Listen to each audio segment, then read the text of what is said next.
So I'd like to begin and thank you all for coming to listen to this talk. I'm basing my talk on Mahasi Sayadaw's talks on the Ariyavāsa Sutta. And the translation for that is the Abodes of the Noble Ones.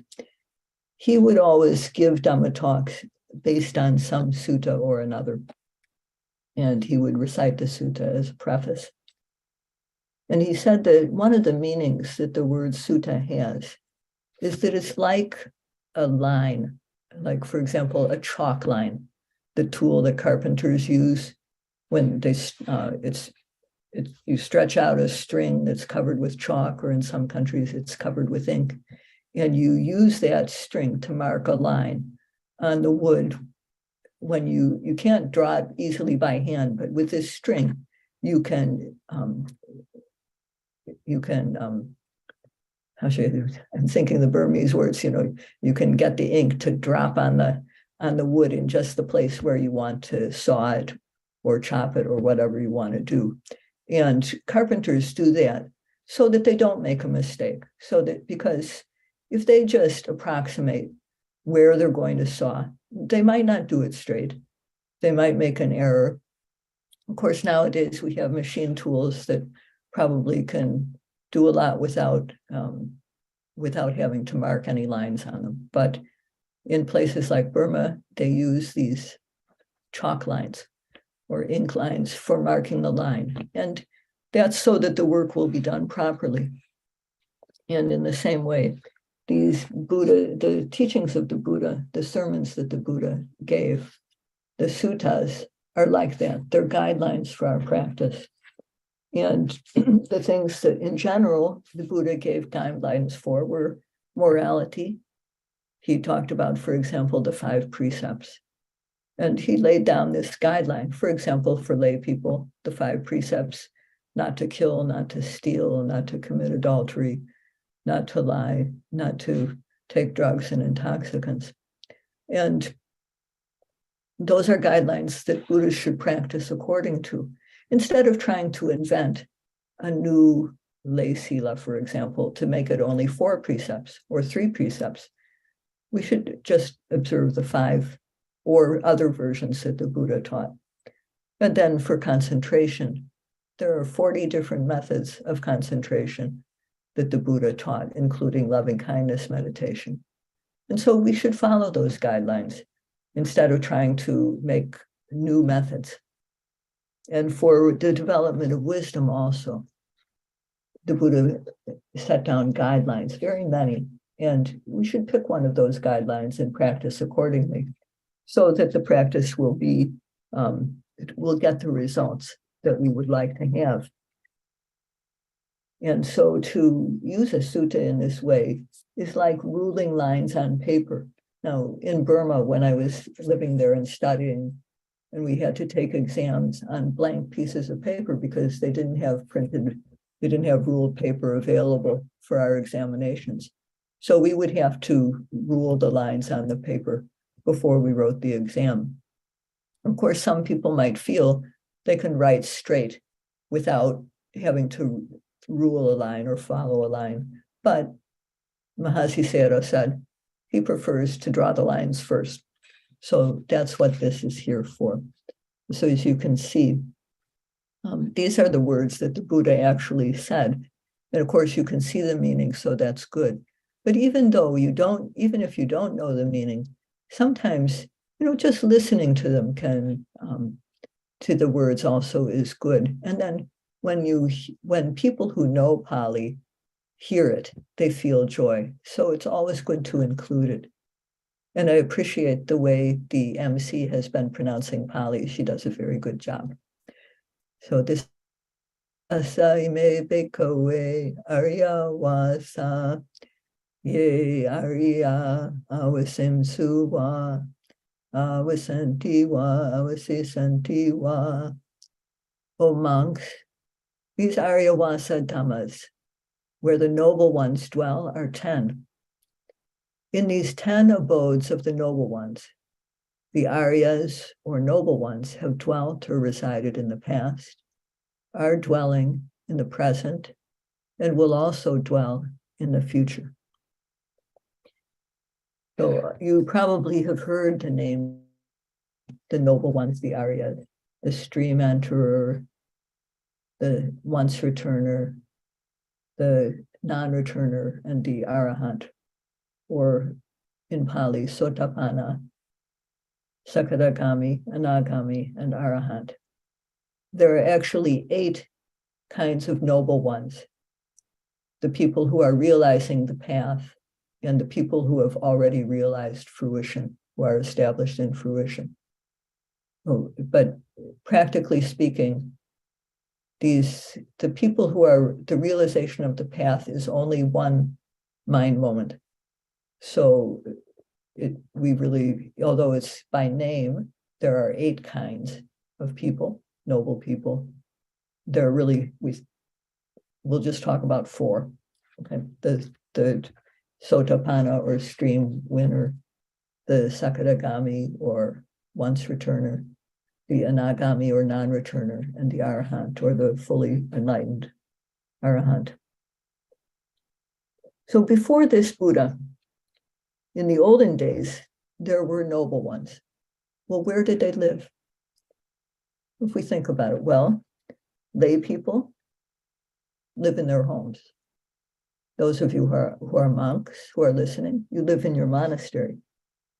And in the same way, the noble ones, or the Aryas, they live in the abodes of the noble ones, the Ariyavāsa.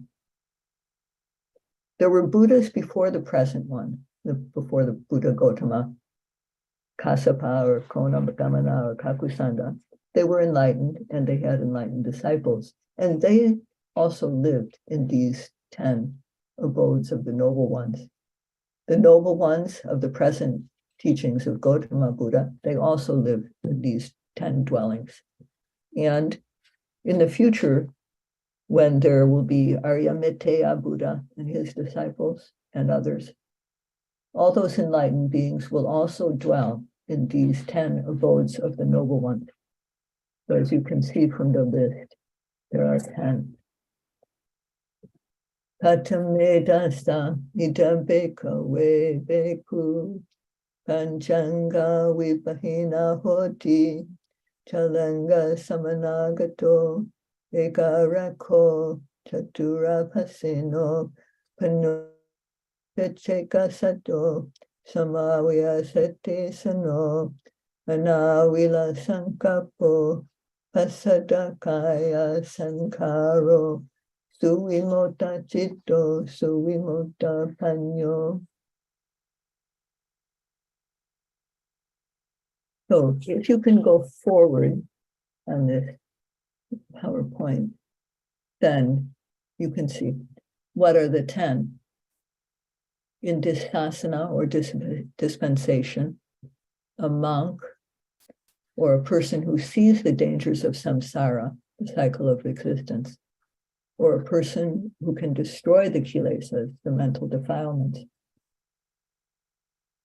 has removed 5 parts, is endowed with 6, has a single guard, has 4 supports, has rejected the independent views or personal truths, has given up all seeking, has unmuddied thought or pure intentions, has tranquilized bodily activities, that means the in-breath and out-breath, and has a well-liberated mind, and has the knowledge that he or she has or is completely liberated.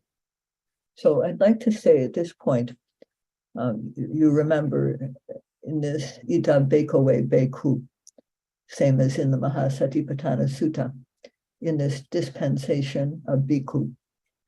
So what kinds of bhikkhus are there? There are actually 2 kinds of bhikkhus. And one of them is the bhikkhu, the way it is defined by the suttas. And the other is the one who, like some of you who are listening, is a bhikkhu according to the monastic discipline. That is, they were ordained. by the Sangha. So these are the two meanings: a monk who is ordained by the Sangha, or, according to the suttas, a bhikkhu is a person who sees the dangers of samsara, the cycle of existence. So, as I think we'll get into those dangers later, but that's one meaning of bhikkhu. And another meaning of the word bhikkhu is one who destroys the mental defilements called kilesas. So, although the Buddha says, "Oh monks," or he says, "Ita bhikkhave bhikkhu," he means not only ordained monks who were ordained according to the Vinaya. He also means every practitioner who is working to destroy the defilements. If we don't practice the Dhamma, then the mental defilements will grow. But if we practice the Dhamma, then we can eliminate them. And how much of the defilements get eliminated depends on how much we practice. If we can completely eliminate them, then we'll be an arahant, and we can become an arahant. So the practice of sila will overcome the defilements that are so gross that they result in our taking actions such as killing or stealing, sexual misconduct, adultery, for example, lying, or taking drugs and intoxicants. So our morality, our 5 precepts will, when our 5 precepts are established, then we've eliminated those gross kilesas. The practice of samadhi or concentration stabilizes the mind so that the obsessive defilements that tend to arise in the mind, they are suppressed, they don't arise. And the development of wisdom destroys the latent defilements, the ones that are lying dormant and that are ready to arise. For example, when you see that chocolate chip cookie or piece of cake and you want it, that's, to describe one of my defilements, that is the practice of wisdom. When you can eat that chocolate chip cookie mindfully, you can destroy your tendency to crave it.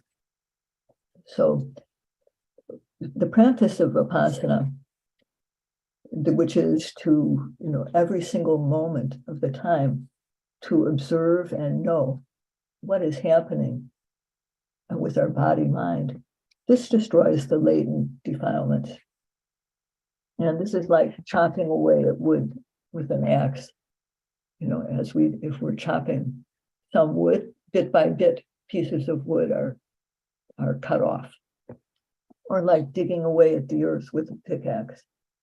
This will take away the dirt bit by bit.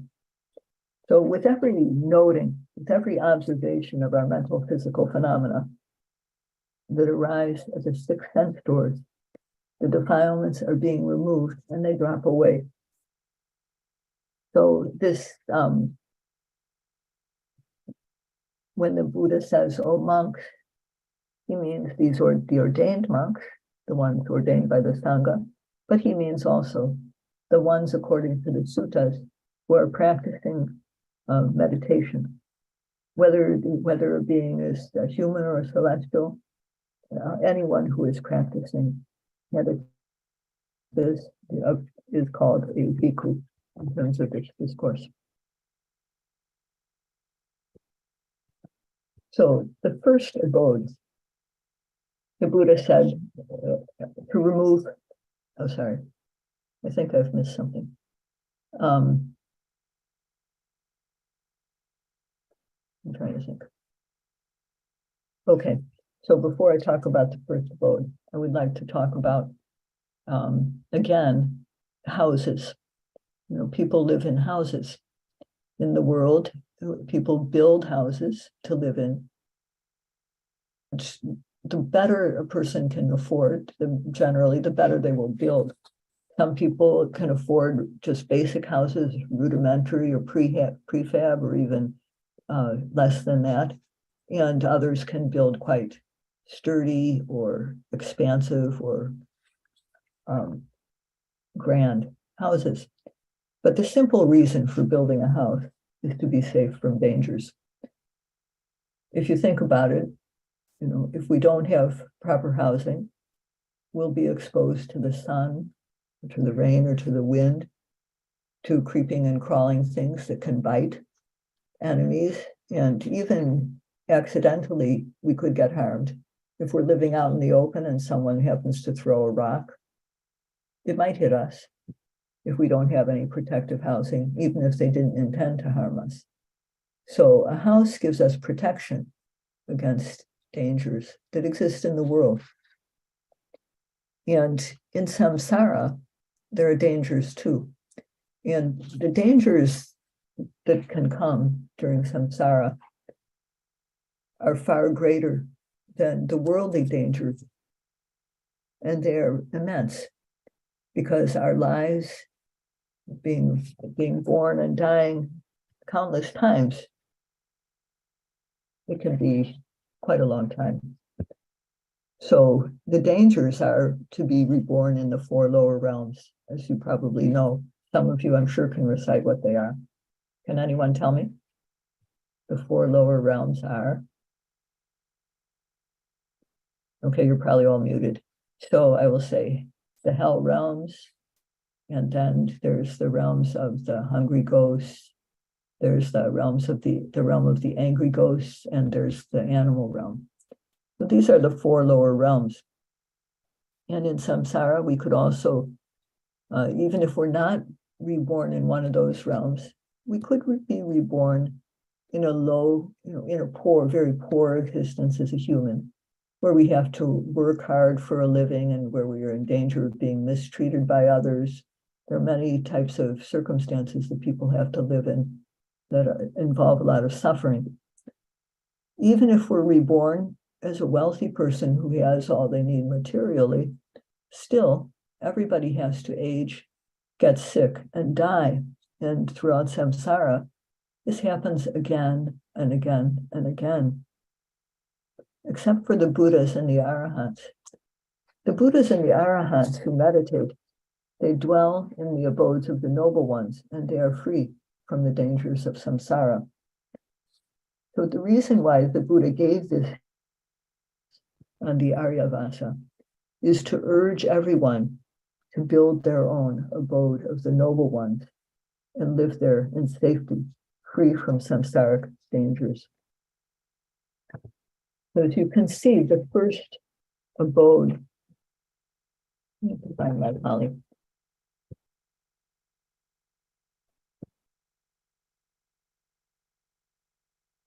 The first abode, Panchanga Vipaheno Hoti. A person has removed this first abode of the noble ones. It has removed 5 parts. So just the Buddha says this. We don't really know what that means. We don't know what these 5 parts are, and we don't know how to remove them yet.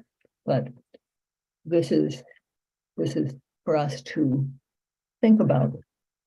And then you see Chalanga Samanagato, to be endowed with 6 parts, just like a house has windows, doors, walls, roof, beams, posts, and so on. An Arya dwelling or an abode of the noble ones has 6 parts.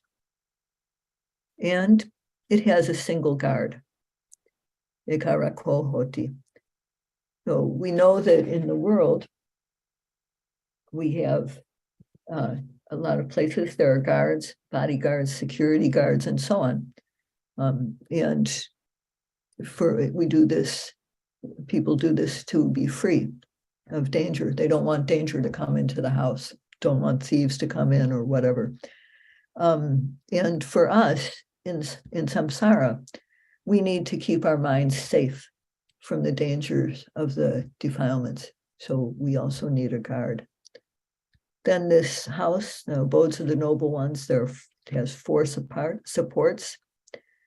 And then the number 5 is, I'm not going to explain it in detail, but it means that when you compare, there are many beliefs in the world, and some of them are not founded in reality. And those are what are called independent varieties of views. they're things that people think up, but they don't have a basis in ultimate reality. When you compare them with the way things really are, they don't stand up to examination. And then the sixth one, to have given up all seeking. Well, if we're searching for something, it means we are not complete. So this abode is having given up all seeking. There's no more need to search for anything. And then number 7, for one's intention to have been purified, to have unmuddied thought. This is also a very good dwelling.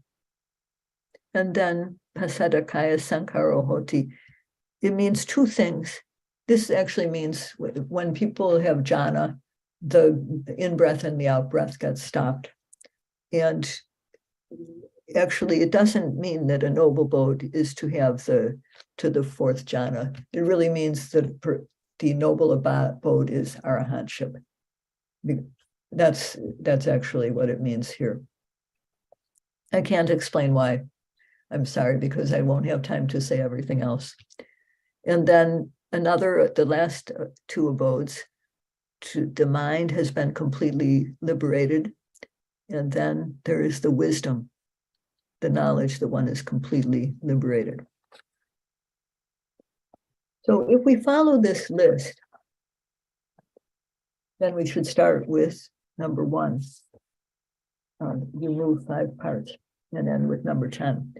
But in practice, what we begin with is number 3, to place a single guard. And the Ariyavāsa Sutta is easier to understand if we begin with talking about this guard. And what to have a single guard, it means to have a mind that has the protection of mindfulness or awareness, as you know, called in Pali sati. And this means that awareness follows every single arising mind. Every single moment of consciousness that arises in us is followed by awareness. Just the way a guard, for example, a bodyguard, will protect an important person, staying with that person all the time. So only an arahant is fully endowed with awareness. An arahant has awareness that is present with every single act, every single word spoken, every single thought, before sleeping, on awakening, 100% mindful. Well, how does an arahant get this good mindfulness? Does it just fall out of the sky when he becomes an arahant or she becomes an arahant? No, it's developed gradually. Before becoming an arahant, a person has to reach anagamihood. And from that point, practice. An anagami still has very good sati, very good mindfulness. But still, the person continues to practice vipassana or satipatthana until complete purification at the stage of arahantship. And that anagami, having very good sati, that is developed because before being an anagami, a person has to realize sakadagamihood, the stage of once returning. And from that point on, they must continue to practice. And all the while they practice, the mindfulness keeps on developing moment by moment. And through their continuous, they continue to practice and build their sati. So it is, when a person, even before a person reaches the second stage of enlightenment, as a sotapanna, still the awareness is still very good, and a person has to practice to go further and become a sakadagami. So if we think about it, an arahant is 100% mindful. An anagami has 75% of awareness power. Once returner or sakadagami has 50% of the potential development of awareness. And a sotapanna or stream enterer has about 25%. But still, so if you compare the awareness of a sotapanna with that of an unenlightened person, it's much, much, much better. So a sotapanna still has sense desires, and they still have ill will. I'm trying to describe how sati works with this. So sotapannas, although they've reached the first stage of enlightenment, they still have sense desires and still have anger and ill will and still have delusion, conceit, and so on. But so they can have other unwholesome attitudes, other defilements can arise. But these aren't strong enough to bring about the acts of killing or stealing. The degree to which unwholesomeness can arise in their mind is reduced. And this is because their awareness is strong. The awareness follows and acts like a control with everything that they do. And I think meditators are probably aware of this phenomena, how mindfulness acts as a control, follows the different things that arise in us. How it happens is, well, we see something desirable and immediately sense desire arises because we're not free of it yet.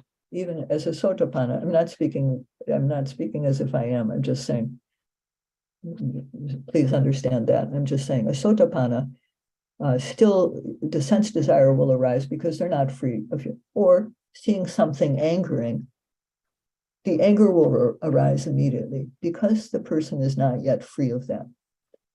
But if the anger or greed becomes stronger, then sati follows that and restrains it. It interrupts the flow. Our awareness of it interrupts the flow of greed, the flow of anger, and they lose their momentum and they fall away. So this is why the Buddha declared that a sotapanna, a stream enterer, no longer does any unwholesome deeds that lead to the lower realms and will no longer take the life of another. They're completely established in the practice of morality, that is the 5 precepts. So this is the benefit of having strong sati, that we are protected from rebirth in the 4 realms of the 4 lower realms. So why a sotapanna's awareness is good, is so strong, is because of constant development. From the time of undertaking the Vipassana practice as an unenlightened being, strong sati, strong awareness begins with practice as an unenlightened being. And that sati is what we call satipatthana, what notes every arising, at every phenomena that comes up at the 6 sense doors. Satipatthana is very exceptional awareness. And it simply is making a note of every arising physical or mental phenomenon. It's a very simple thing.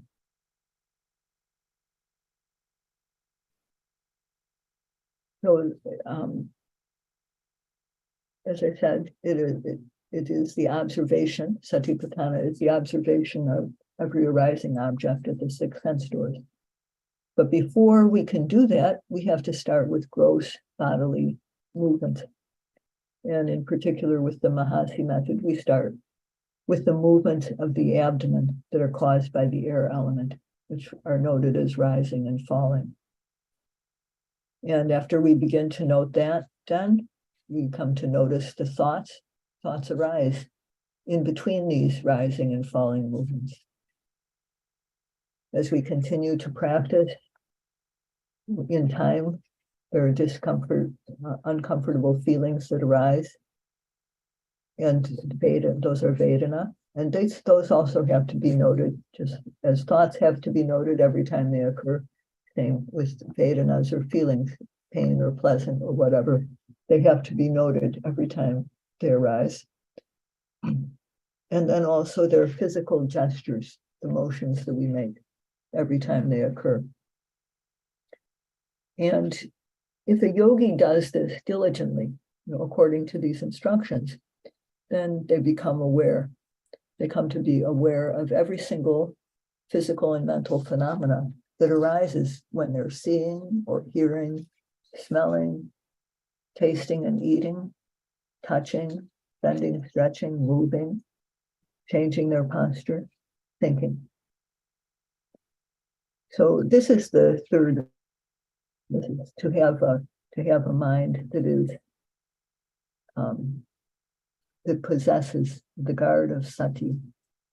Sata rekena cetasa samanagato. So I probably don't need to continue to say this, but therefore, our development of awareness begins from the moment that we begin to practice. And as we continue to practice Vipassana, it becomes better and better until it reaches the strong enough point to the mind becomes pure enough for long enough. Then we realize Sotapannahood.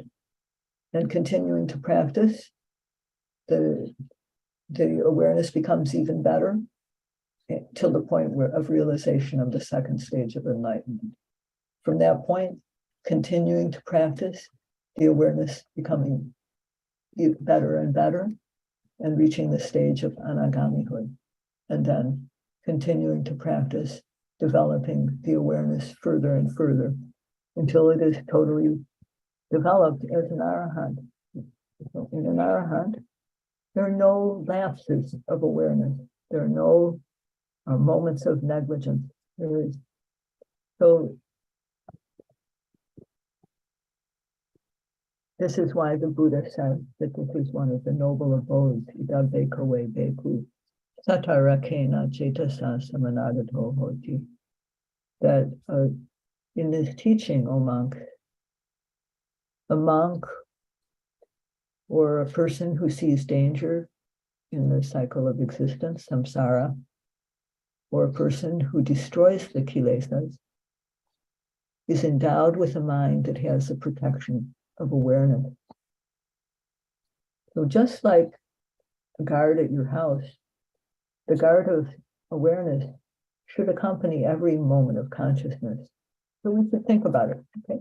In 1 hour, how many moments do we have the guard of awareness with us? Don't have any awareness guard. We should put one. We should place one in our mental house. And if we only have a small number of moments of awareness in an hour, we should try to place more. And because without the protection of awareness, we cannot even become the lowest level of enlightened being, which is the Sotapanna. And a little verse that I think is good about the Vipassana principle is to note and know at every arising, always guard the mind. You can say it even add at the end, note and know at every arising, always guard the mind with vigilant mindfulness. So if we do this, we try to observe every seeing, smelling, hearing, taste, touch, and so on, every ache, every itch, every pain we feel, every time of being upset or happy, all these things are to be noted. And if we do this, we have the guard of awareness. And as much as we can develop awareness, our concentration will develop. When awareness and concentration develop, our knowledge will develop accordingly. And finally, we develop awareness that misses nothing. And this is what it means to be complete with a security guard. That is one of the abodes of the noble ones, and we should try to live in that dwelling. So in samsara, we've already suffered a lot. And now, when we have the chance, needing the teaching of the Buddha, we should try to build these noble dwellings, these Ariyavāsa, and live there in safety. So there's a question that arises. Can you guess? Okay, the question is, can we live in the abode of the noble ones if we are not yet enlightened?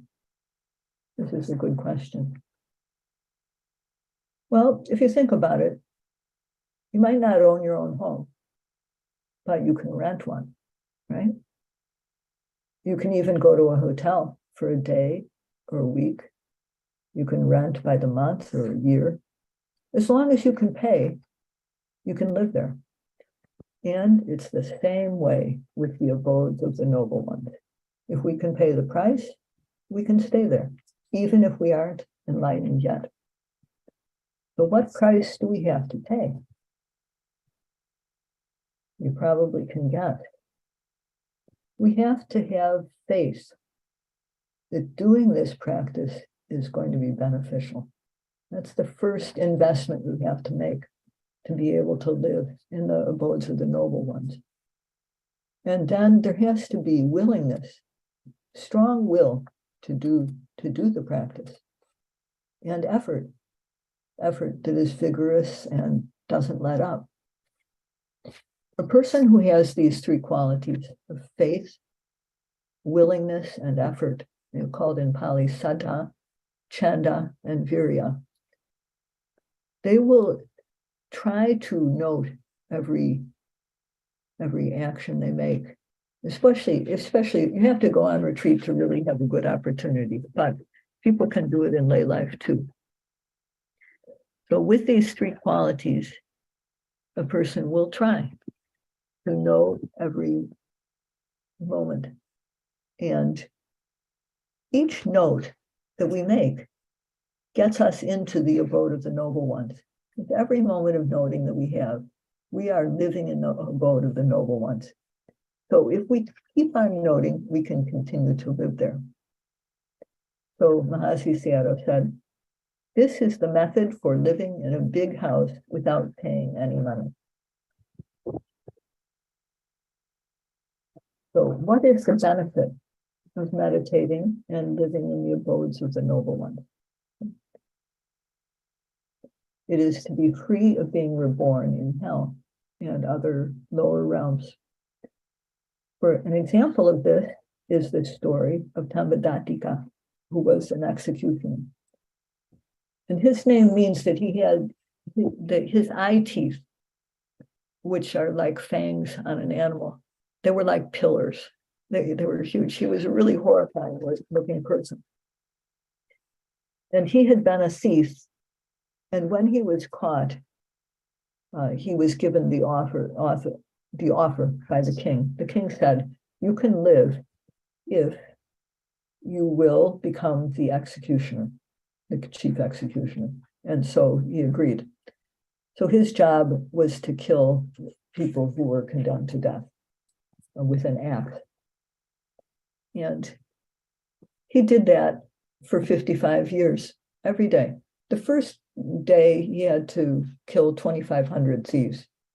He had to kill many, many thieves to begin with. And then later on, it was only 1 or 2 or 3 a day that he would have to kill. But when he got older, he wasn't able to do it effectively anymore. So he had to retire after 55 years. And as an executioner, he wasn't allowed to wear nice clothes, like all white, never worn before, pristine clothes. He wasn't allowed to put a special flower in his hair, and he wasn't allowed to have rice porridge, because the work of being executioner was so gross that people didn't think it was appropriate for them to have these things that were so refined. So he always wanted to wear white new clothes and put flowers in his hair and have rice porridge, milk rice porridge. So he arranged on his retirement day, he arranged to have all these things.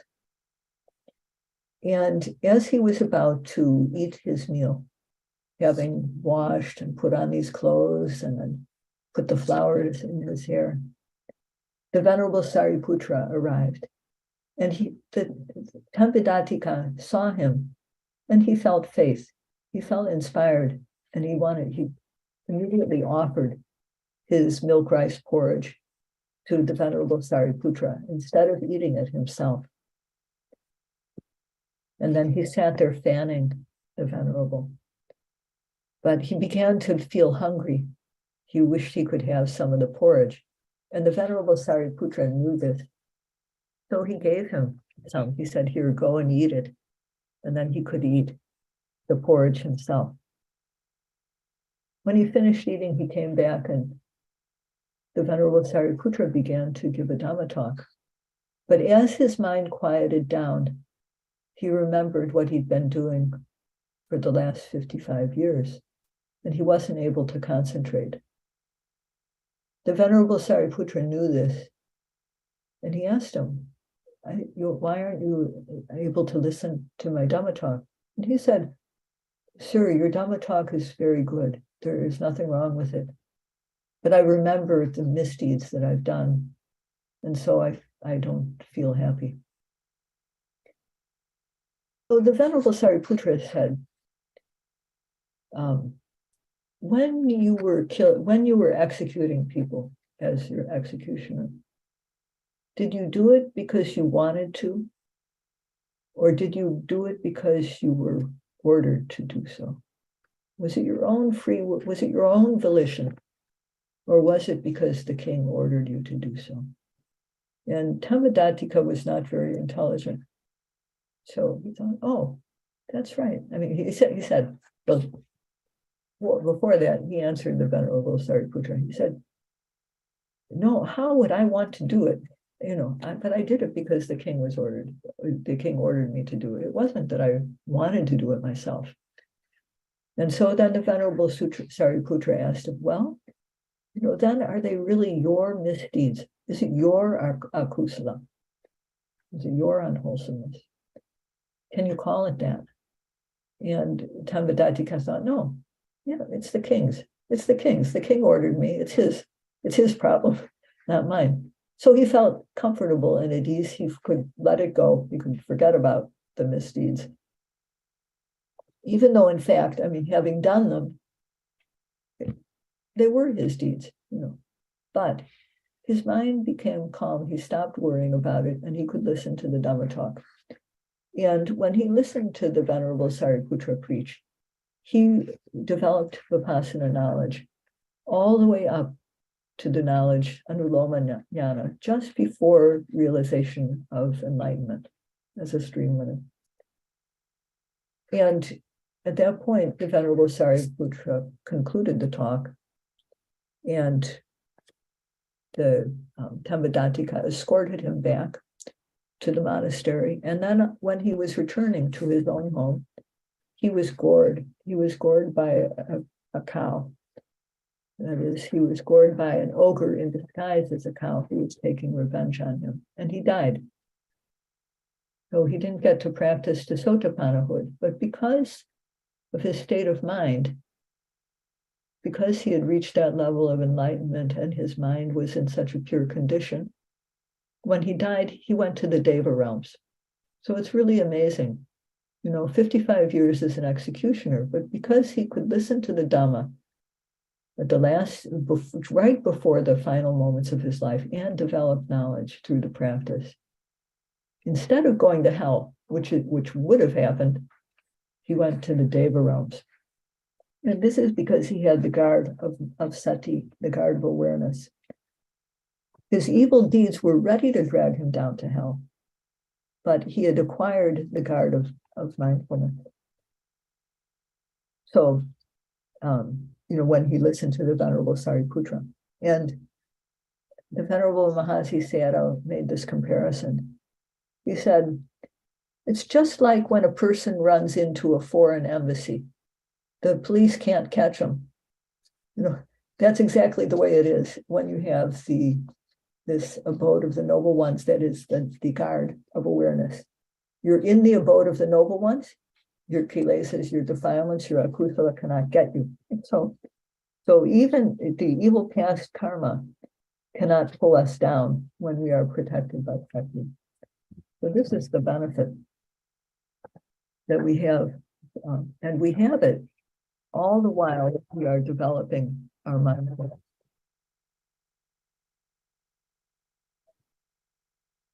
And okay, I would like, how much more time do we have if I could just ask our,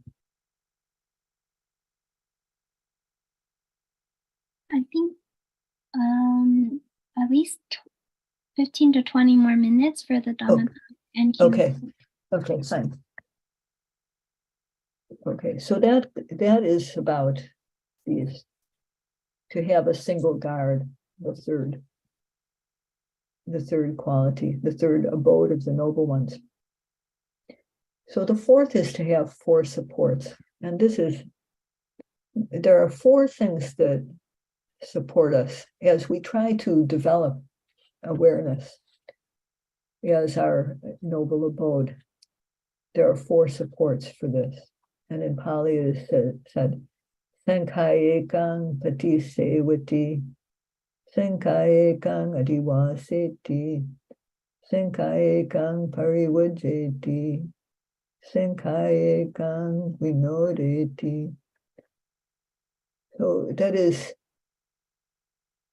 the first support is to reflect on our four requisites before we use them. So this is when we, for monks or nuns, to reflect before eating food, reflect on the use of clothing before we wear it, when we wear it, to reflect on the use of our shelter, and to reflect on the use of medicine. That the clothing we wear is for keeping away the cold, keeping away the heat, keeping away the touch of biting and stinging things, and for covering up our bareness that would make us ashamed otherwise. When we eat our food, we have to reflect that it is not for pleasure, not for intoxication, not for being kind of proud. We can eat this food, not to make ourselves fat, not to make ourselves beautiful, but only for keeping the body alive and healthy so that we can support the holy life. When we reflect like this, we can overcome the feelings of hunger without causing new painful feelings to arise. And in this way, we live in purity and ease.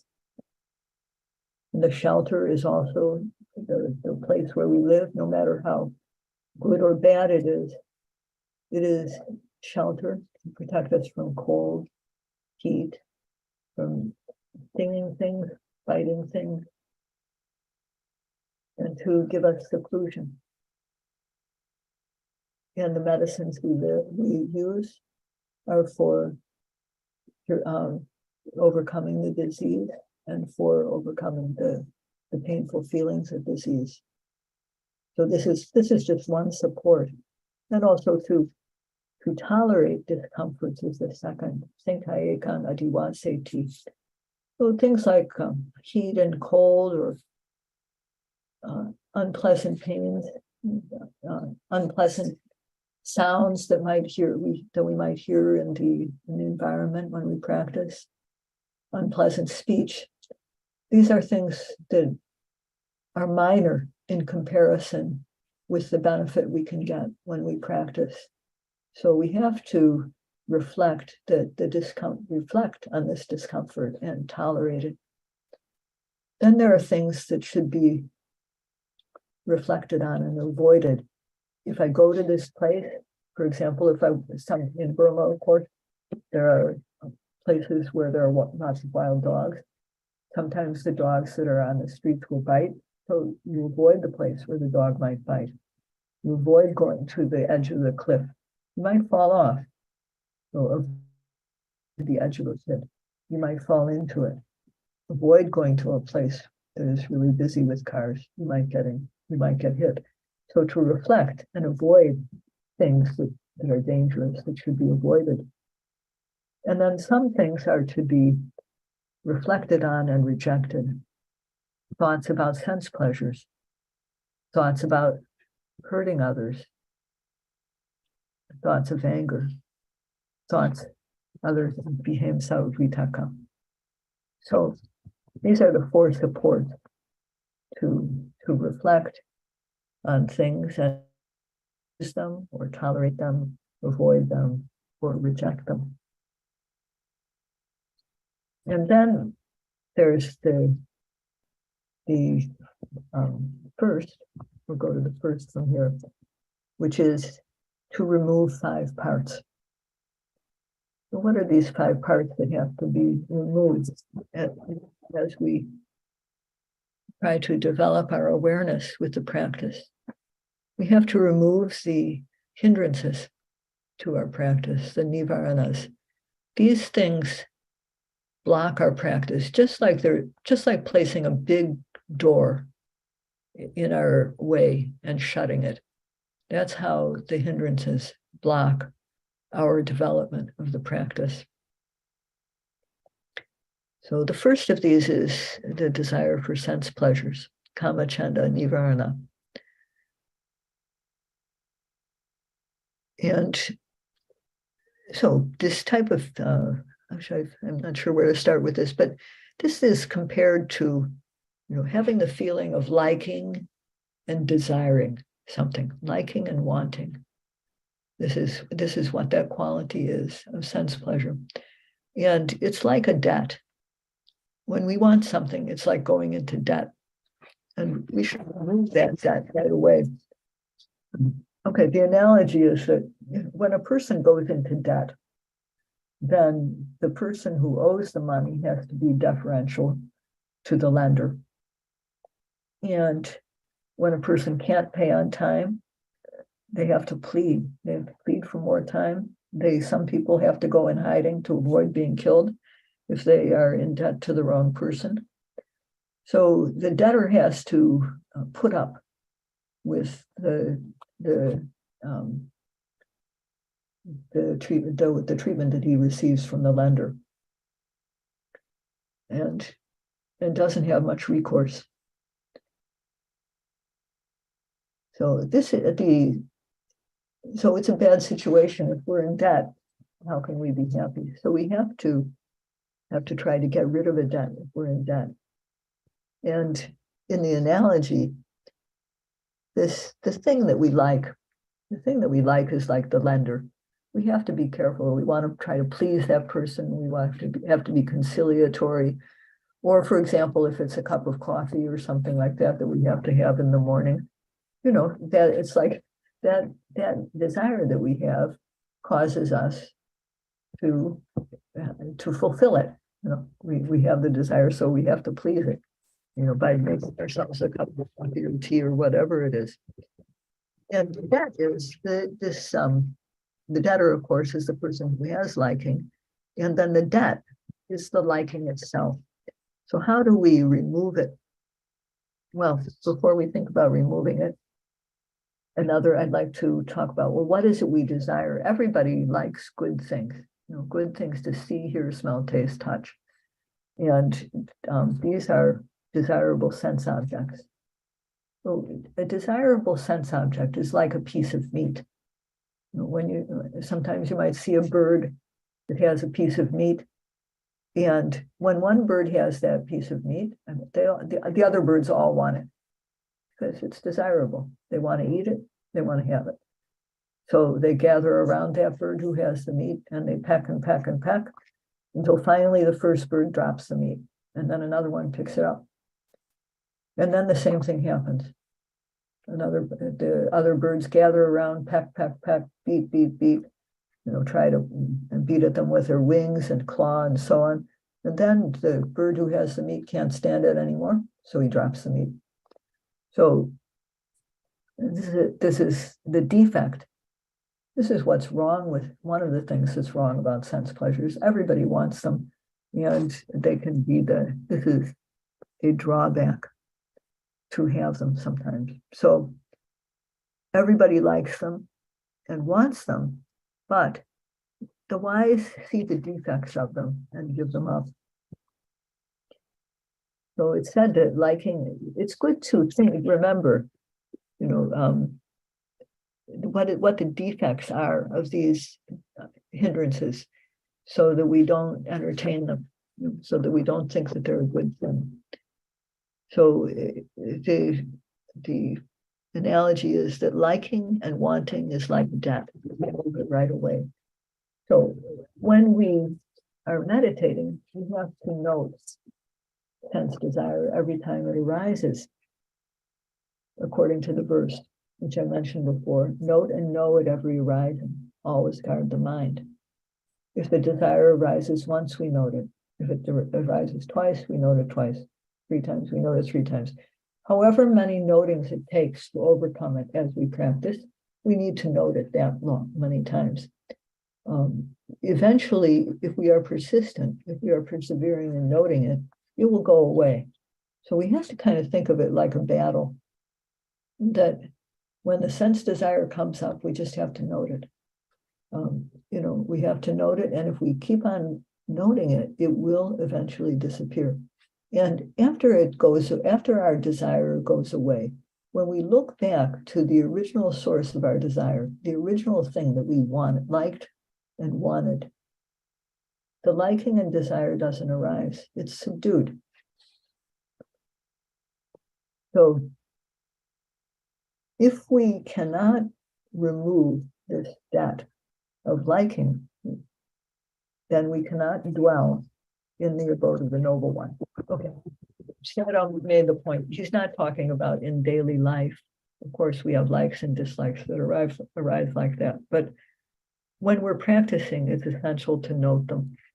It's not easy to, you can't just note them very easily in our daily life. So if we can note, observe, and know the liking and wanting that arises, then we can remove it.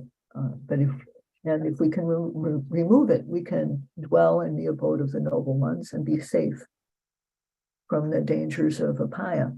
If we happen to die with this outstanding debt of liking, then we are likely to fall into the 4 lower realms of apaya. For example, the animal realm. It's possible. Why that is because we are not living in a noble house. We are living in the house of worldlings, which is not secure. It's like living in a dilapidated house, a shack. We're living out in the open. When you live out in the open, you're exposed to the elements and dangers.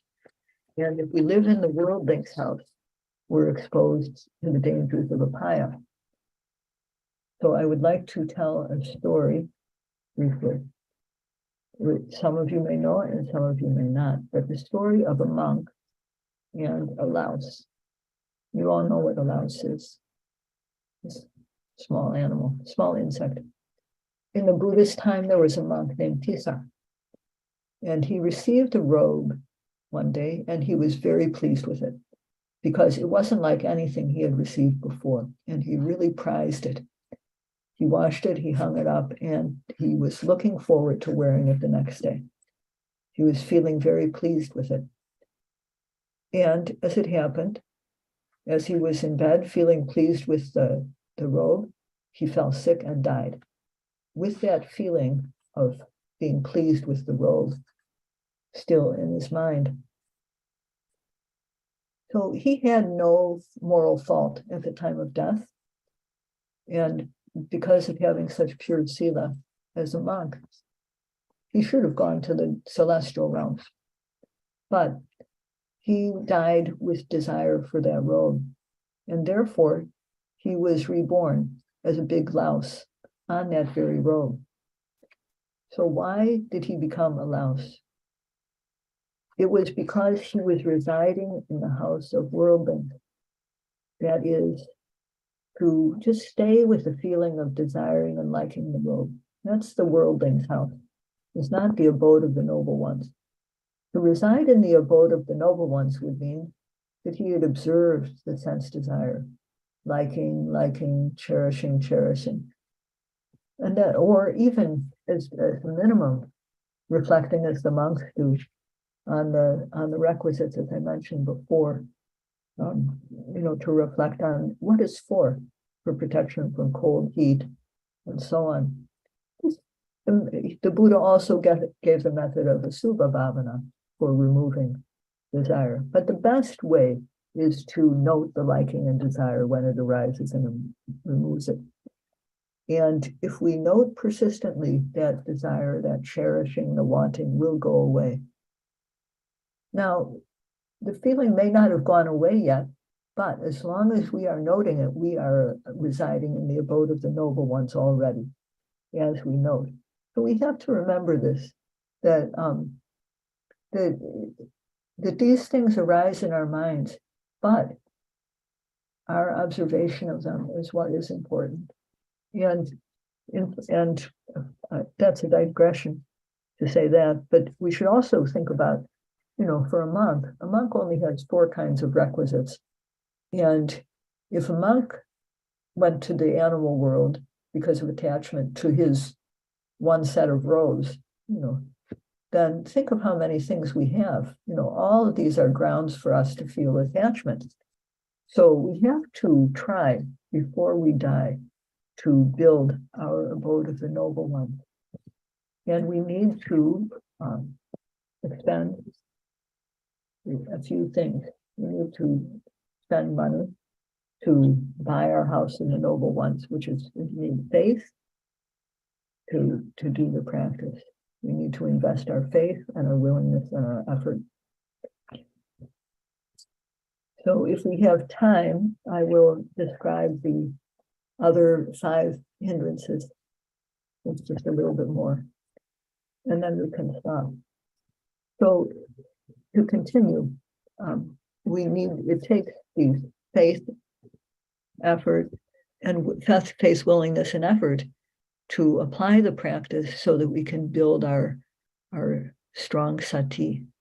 We have to remove our nivaranas.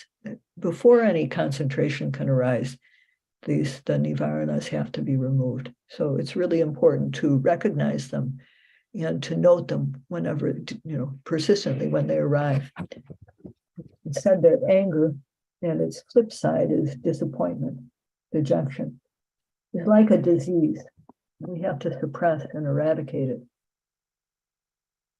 So we can see, and I'm not going to say very much about this because there's not much time, but when we see something we dislike, something dislikable, then naturally there's disappointment and anger.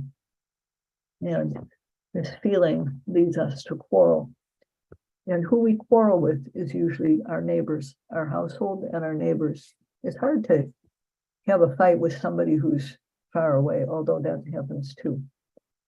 Usually we quarrel with people who are close to us. And paradoxically, those who are closest to us are the ones whose support we need. So we should really try to, when we recognize that there's a dislikable object, dejection, anger has come up, we should try to note it persistently until it goes away. Because anger is what can break the goodwill that we need to live with each other. And so it's important to overcome it. Then there's tinamida, dull, lazy sluggishness. It's like being put in jail because we can't enjoy the taste of the Dhamma. Our practice won't develop if we just, are dull and lazy, or if we are too lazy even to undertake the practice. So we have to try to note the dull feeling, the lazy feeling, the sleepy feeling, and remove it. Then there's restlessness and worry. Restlessness and worry make us our slave, so we have to remove them quickly. And the final one is skeptical doubt, which is like a fork in the road. So the analogy for this is that when a merchant is traveling through an area that he or she doesn't know, carrying goods that he's going to sell, he's heard that there are thieves in the vicinity. And walking along, the merchant comes to a fork in the road.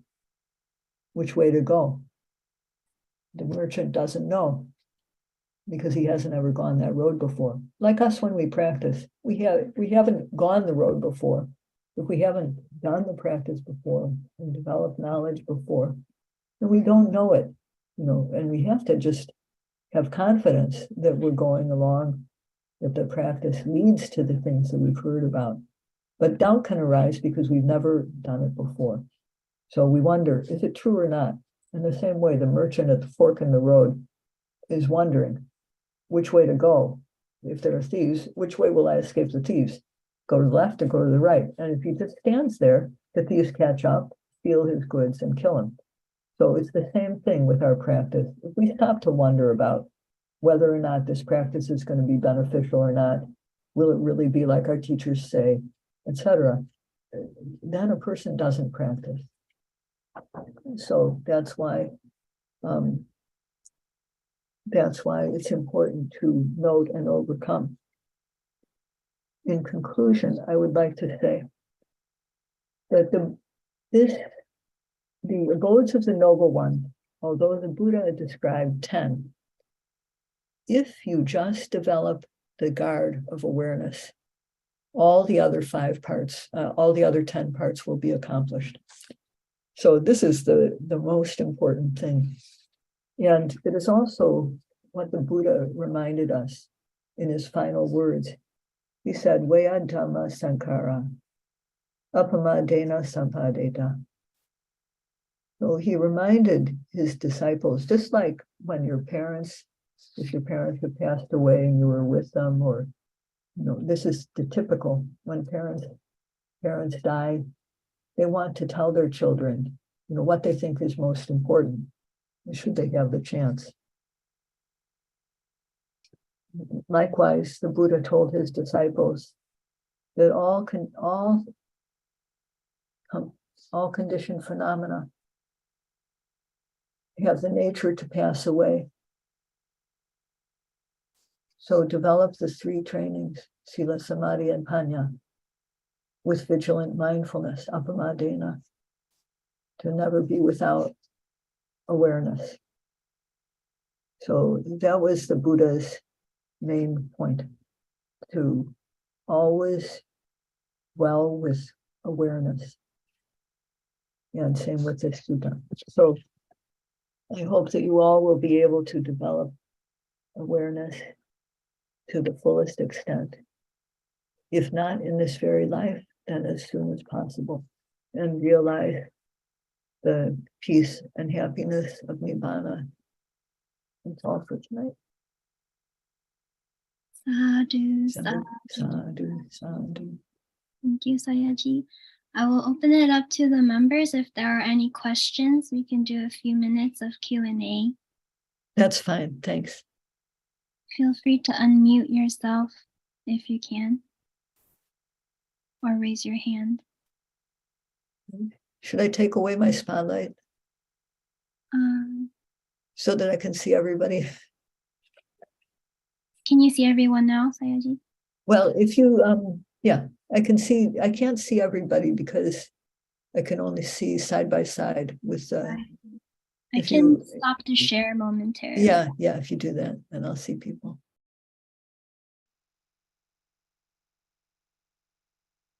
Could you follow what I was saying? Okay. Yes. Okay, good. Did you hear this talk before? No. Okay.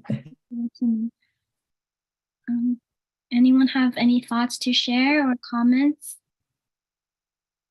Sayagyi, this is Longpi Theravamsa. It used to be Talungsak. I guess, yes. we really appreciate you for making the time to share the Dharma.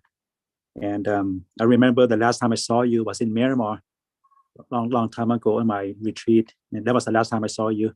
So we are very happy to see you again, and just want to express our gratitude for your wisdom. Bhante, congratulations on becoming a monk, and good luck. And I'm happy to see you again. Yes, I remember the last time I saw you in Myanmar. Yeah, you took care of me very well. Thank you. I tried. So you can let me know if you need something, and I can. Thank you.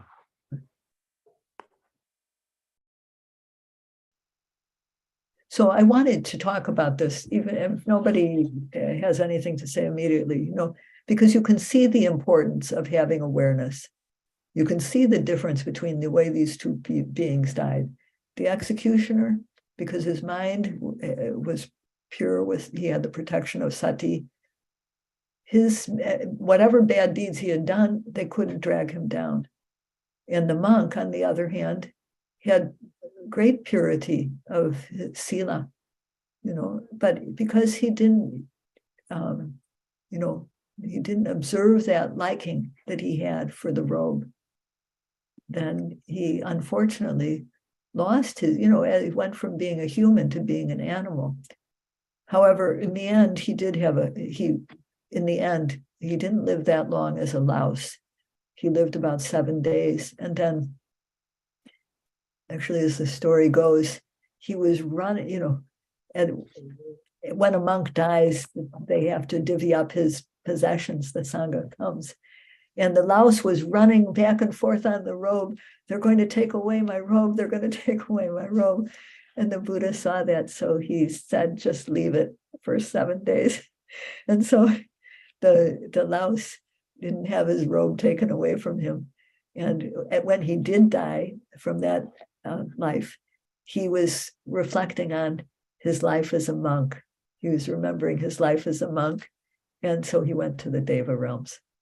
So that was a good ending. So you can see just the habits that we developed. If we have the habit of being aware of our body as we move, as we are walking, just to keep the basic awareness of our posture, try to come back to that, whether we're walking or standing, sitting or lying down.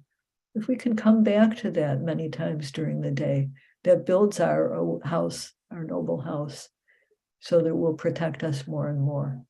So that's why I think these stories are so good.